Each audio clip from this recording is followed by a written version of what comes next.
In the shadowy underworld of Melbourne, one name struck fear even among the city's most hardened criminals: Andrew Benji Venamin.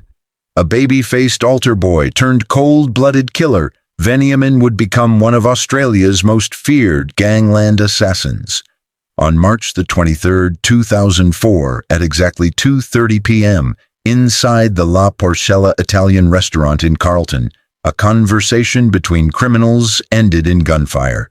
2 bullets, one to the neck, one to the eye, ended the life of Australia's most active hitman. But how does a devout Greek Orthodox altar boy transform into a remorseless executioner responsible for at least 7 brutal murders?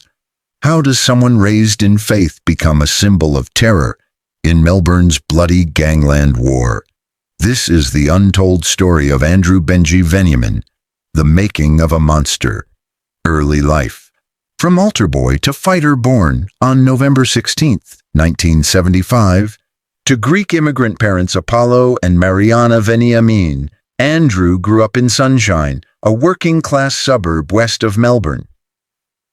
Every Sunday he attended St. Andrew's Greek Orthodox Church, serving as an altar boy, a picture of innocence and devotion.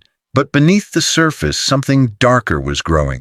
As a teenager, Venamin found an outlet in boxing, small but ferociously determined. He trained under Olympic boxing coach Bo Gehring. He was talented, even expected to represent Australia at the 1994 Commonwealth Games. However, in the early 1990s, his dreams collapsed. Venamin, along with friends, attempted to rob a cigarette truck. What was supposed to be easy money turned serious when he held a salesman hostage at gunpoint. Police later found the stolen cigarettes stashed under his bed. At just 19 years old, Venamin was sentenced to 3 years in the Tirana Youth Detention Center. The experience hardened him. When he was released, the altar boy was gone, replaced by someone who understood that violence was profitable. Entry into the underworld.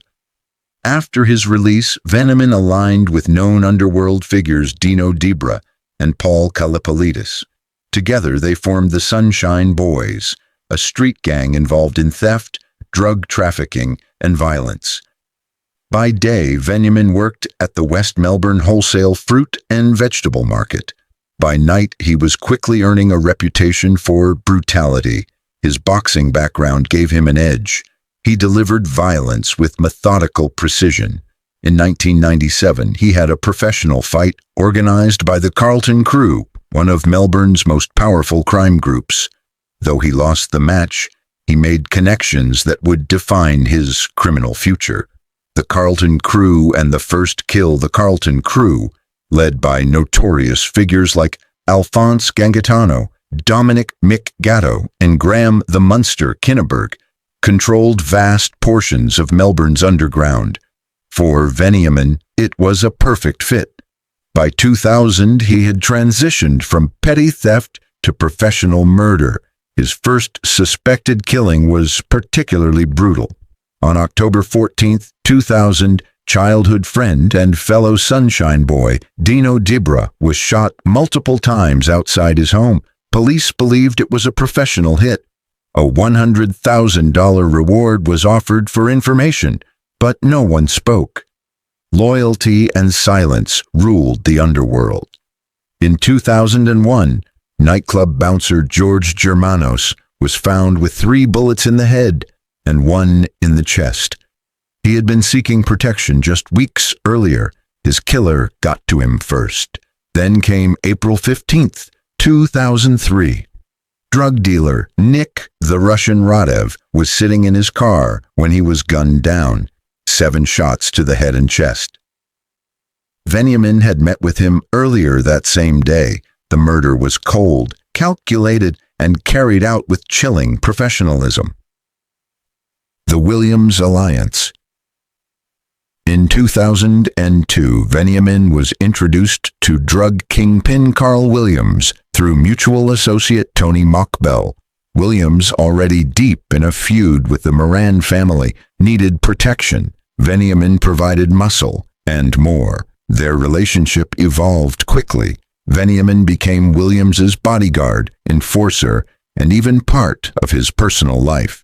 He would take Carl's stepdaughters to their religious classes. Despite his role as a killer, he maintained a strange double life, mixing ruthless violence with a facade of normalcy. After the religion classes, Andrew Venamin would return to the Williams household, help the children with their baths, and spend time playing with them. Roberta Williams, Carl's wife, later admitted that Tuesday had become Venamin's favorite day of the week. This created a disturbing contrast. A man capable of shooting someone 7 times in the head on a Monday, gently bathing children and helping them with homework the next day. The psychological separation required to live such a dual life went far beyond ordinary criminal behavior. Roberta would eventually reveal something even more chilling. She believed that Venamin was her soulmate, and her youngest daughter, Dakota, idolized him. The child was unaware that she adored one of Australia's most prolific contract killers. Perhaps the most disturbing detail came to light years later. Roberta revealed that Venamin had originally been hired by the Moran family to assassinate both her and Carl. On one occasion, he had broken into their home, climbed into the roof cavity, and was prepared to carry out the hit. But as he lay in wait, he heard Roberta singing a lullaby to baby Dakota. That simple, tender moment stopped him. He abandoned the mission and instead of killing the Williams family, became part of it. The hitman became a babysitter. The assassin became a father figure. Australia's busiest hitman. By 2003, Venamin's reputation had spread throughout Melbourne's criminal underworld. Even Dominic Mick Gatto, a major figure in the Carlton Crew, gave him a nickname that reflected both fear and respect: Australia's busiest hitman. After the murder of Dino Debra, another of Venamin's childhood friends, came the killing of Paul Kalipolitis, also part of the Sunshine Boys.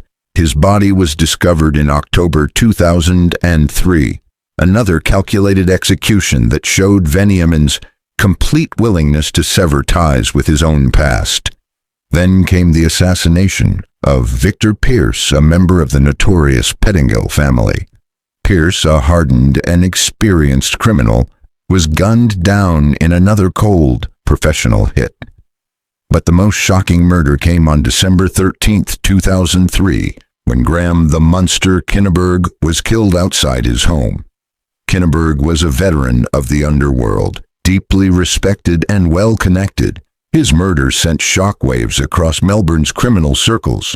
If someone like Kinneberg wasn't safe, no one was. According to police intelligence, Carl Williams had issued a brutal directive toward the end of 2003. "I want every one of them dead, every one of their crew dead." Venamin became the tool to carry out this campaign of violent elimination. What made him so terrifying was not just the number of murders, but the manner in which they were carried out. These were not emotional outbursts. Each was methodical, planned, and carried out with emotional detachment. He preferred .38 Smith & Wesson revolver, a weapon known for its reliability. His approach was simple: get close to the target, use a trusted relationship to gain access, then strike suddenly and vanish without a trace.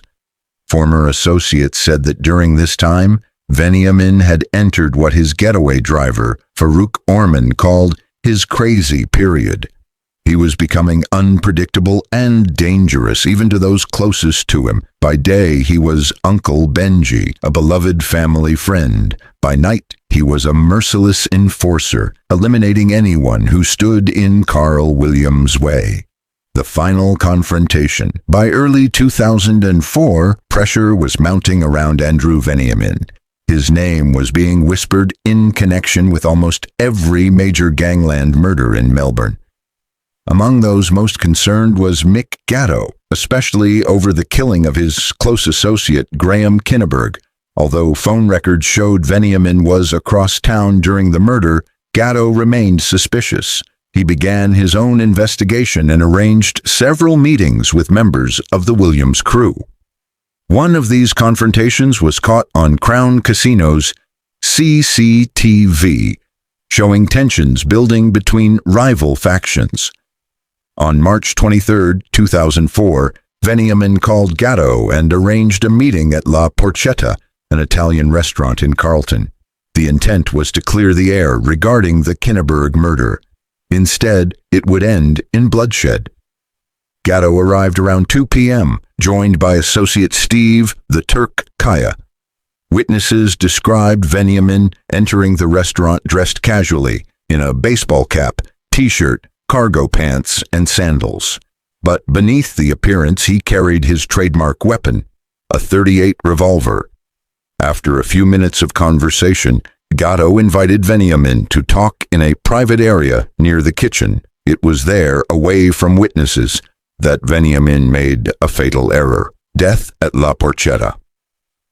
What happened in the back hallway of La Porchetta was pieced together later through court testimony. But the full story died with Andrew Venamin at 2:30 p.m. on March 23, 2004. According to Gatto, the conversation began calmly. He asked Venamin to stay away from his circle, due to growing suspicions about the Kinneberg killing. That's when Venamin's temper erupted. "I was looking him in the eye when his face changed," Gatto said during testimony. He stepped back and said, "We had to kill Graham, forget him, and forget you too." In that moment, Venamin essentially confessed to murdering Kinneberg.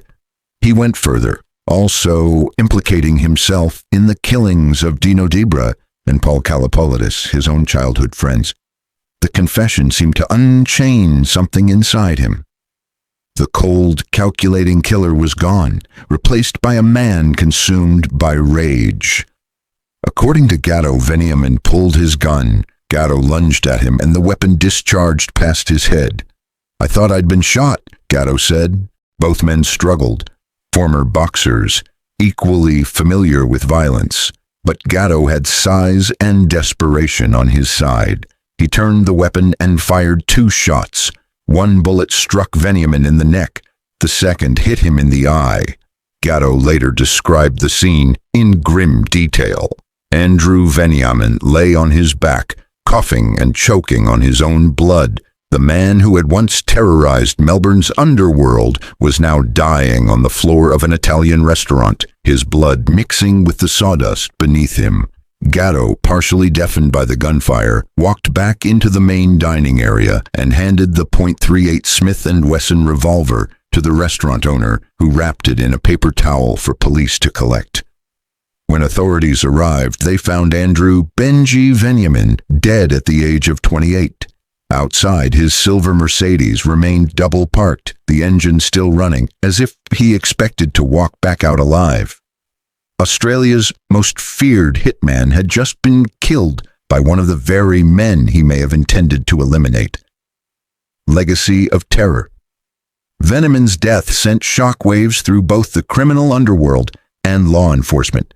At just 28 years old, he had already become one of the most prolific killers in Australian history, suspected in at least 7 murders, and believed to have been connected to many more.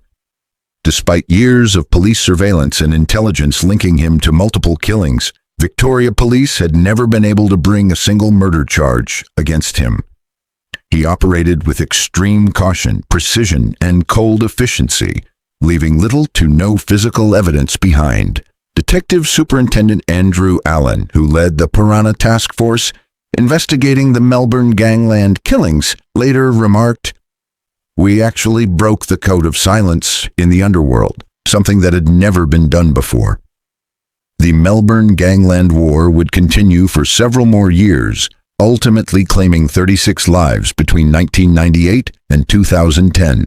But many within law enforcement believe Venamin's death marked a turning point, the moment when the violence lost all structure. Without his calculated professional methods, retaliations became more chaotic and dangerous, igniting further bloodshed. A bitter farewell. Venamin's funeral was held at St. Andrew's Greek Orthodox Church in Sunshine West, the same place where he had once served as a devout altar boy.